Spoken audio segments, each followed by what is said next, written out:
political ascent of Nirmala Sitharaman is nothing short of spectacular. She joined the BJP as its party spokesperson, and in 13 years she has risen to handle 2 cabinet ministries, Commerce and Industry, followed by her elevation as India's first defence minister.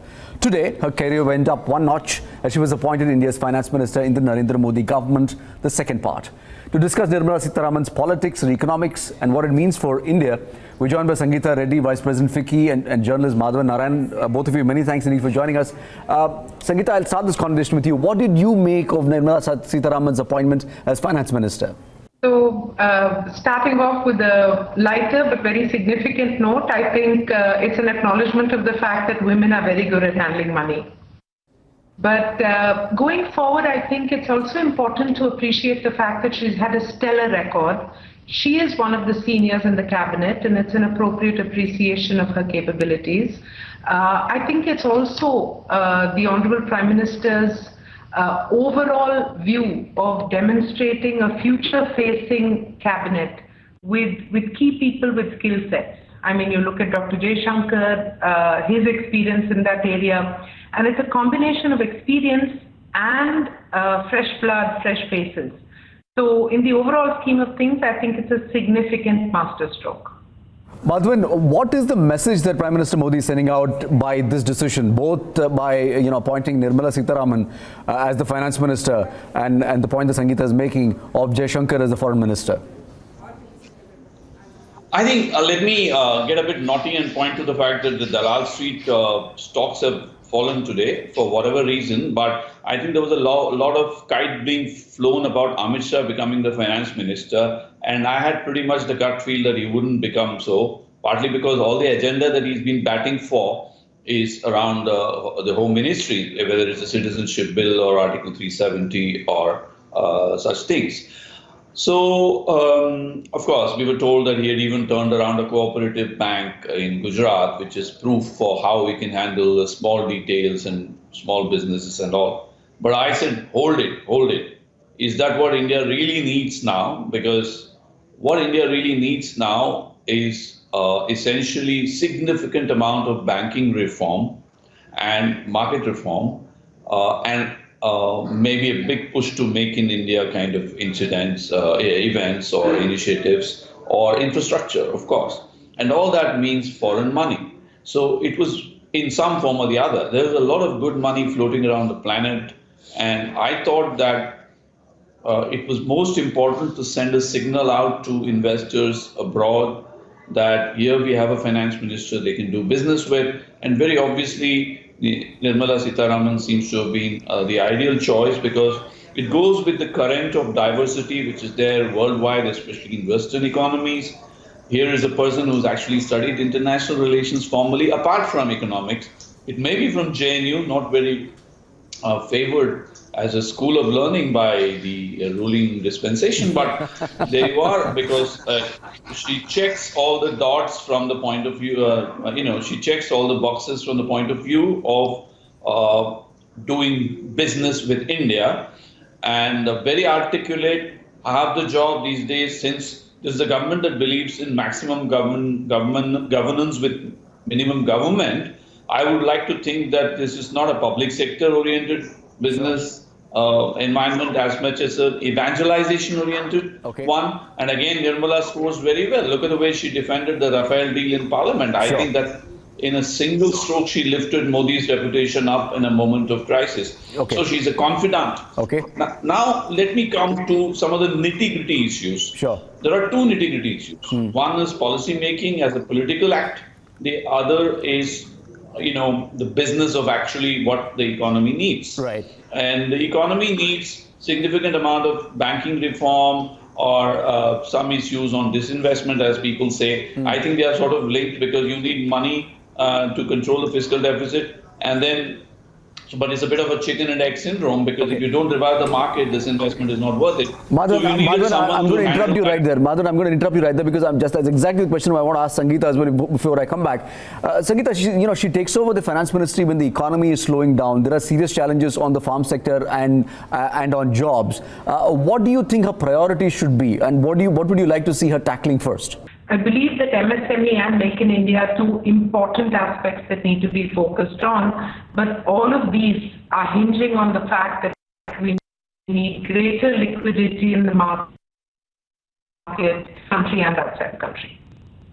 Madhavan, we are also talking at a time when there is a trade war that's happening in the backdrop between US and China. And added to that, India's export sector has been on a weak footing. Do you think the new finance minister with a background in commerce and industry can handle those complex trade negotiations? Well, I think it is more to it than the trade negotiations, although they are also important. Let me just enlarge the picture a bit. There is S. Jaishankar, who has taken charge across the North Street in the South Block. And I'm beginning to see Jaishankar and Nirmala Sitharaman, not only do they have a common JNU connection and origins in Tamil Nadu, I think they also are international diplomats in their own right.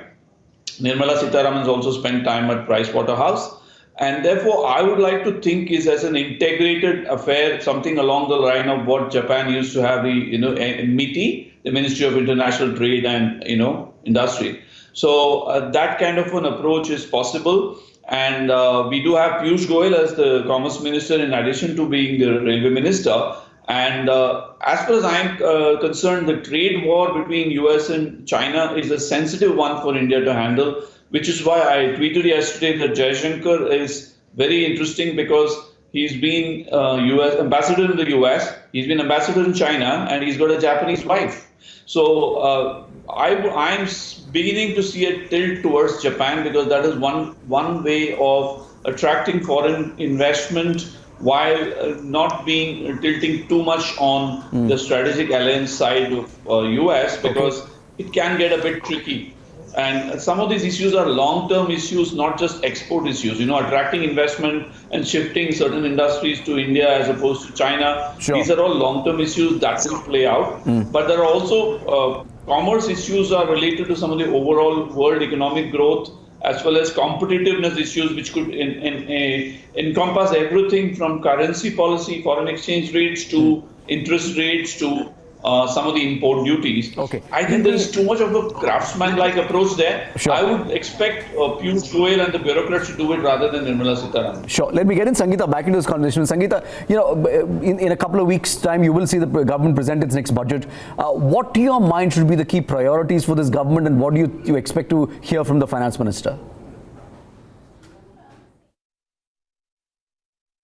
So I think that there's a clear appreciation of the fact that the agri sector needs to pick up, and the whole sector needs a series of reforms, whether it's relooking at the minimum support price, figuring out the water, and incidentally, I think the creation of a special ministry of Jal Shakti is a very positive step, but the budget should clearly indicate how we're going to channelize and harness critical resources to support the agri sector. Madhavan, just if I can talk about the politics as well, Nirmala Sitharaman has not contested a Lok Sabha election, but she obviously has won the confidence of the Prime Minister. The question is, has she been appointed to do the Prime Minister's bidding? Will she have an independent economic thinking of her own?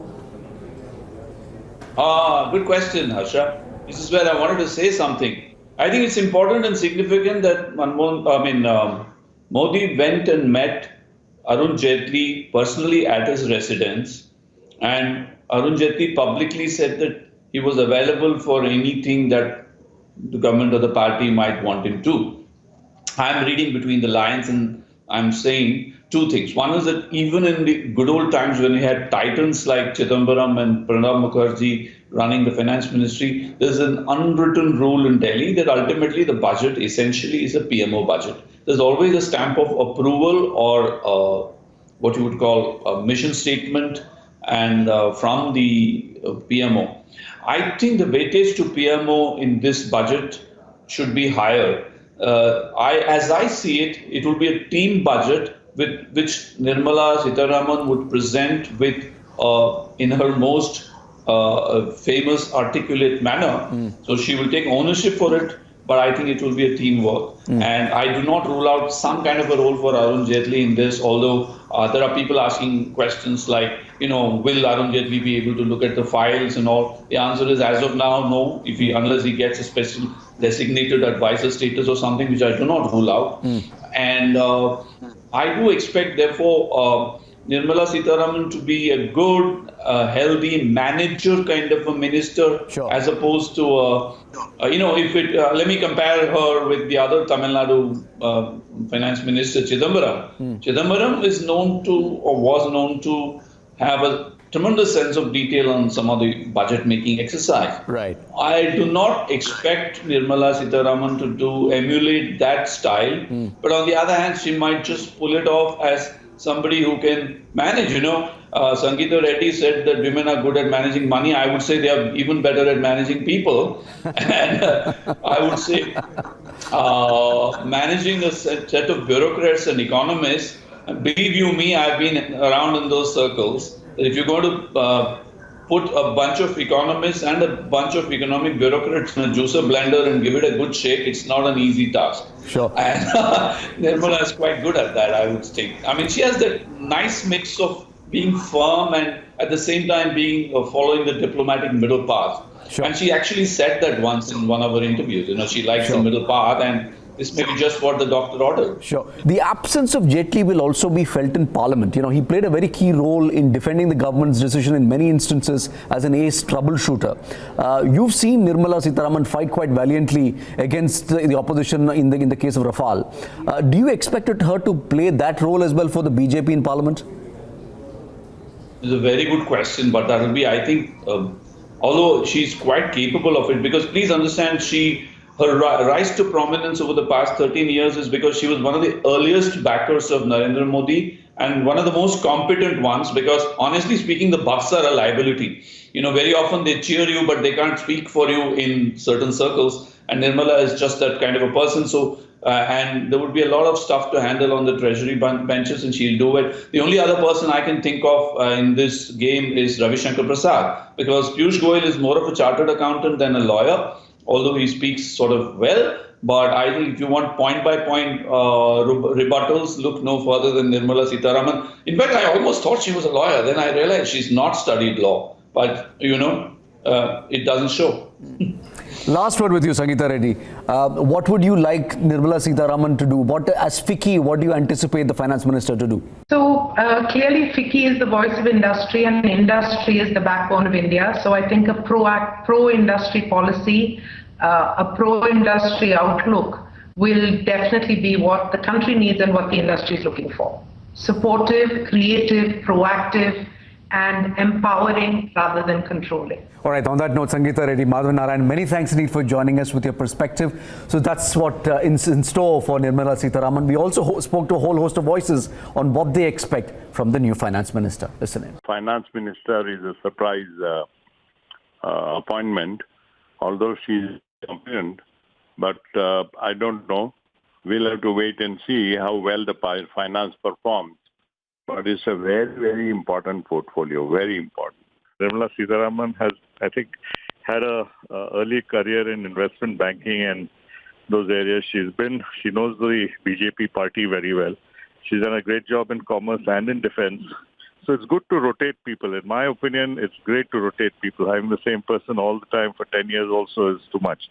So I look forward to her innovation, creativity, something to push the economy, especially domestic consumption, as we go forward. She was very much on the short list of our expectations even earlier. And coming from the background, the experience that she has had in commerce and dealing with trade and trade-related issues as well as defense, I think her induction into finance is, I would call it a natural progression. And it's a wonderful choice because she brings a lot of experience, a commitment, and really a lot now, after 5 years of these two big ministries, a lot of understandings to his portfolios. Well, we've seen Nirmala Sitharaman appointed as the finance minister. If you have been, thank you so much for watching.